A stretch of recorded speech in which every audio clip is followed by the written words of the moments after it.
Christmas மற்றும் புத்தாண்டை முன்னிட்டு இயேசு விடுவிக்கிறார் ஊழியங்கள் சார்பாக தூத்துக்குடி மாவட்ட அளவிலான பெண்களுக்கான கபடி போட்டி நடந்தது.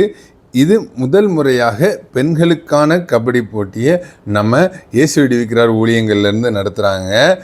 முழுக்க நம்ம தூத்துக்குடி மாவட்டத்தில் உள்ள பெண்கள் கலந்துக்கிட்ட கபடி போட்டி சிறப்பாக நடைபெற்றது.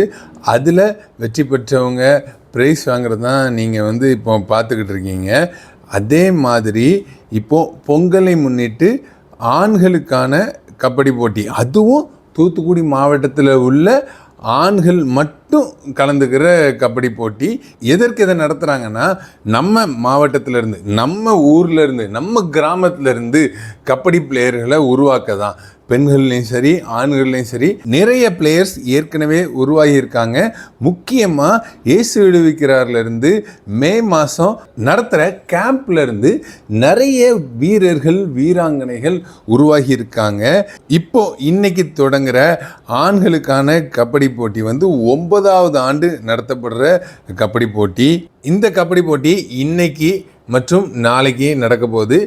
நடக்கிற இடம் நம்ம காமராஜர் மேல்நிலைப் பள்ளியில் நடக்குது. தேவனுடைய கூடாரத்துக்கு பக்கத்தில் இருக்கிற காமராஜர் மேல்நிலைப்பள்ளி 4 மாவடியில் வச்சு இந்த கபடி போட்டி இன்னைக்கு சிறப்பாக தொடங்க இருக்கிறது. இந்த போட்டியை பார்க்க வர்ற பார்வையாளர்களுக்கு சிறப்பு பரிசுகள் வழங்கப்பட உள்ளது. ஓகே, வாங்க சந்திப்போம். நம் உள்ளூர் கிராம வீரர்களை ஊக்குவிப்போம். ஓகே, பாய்.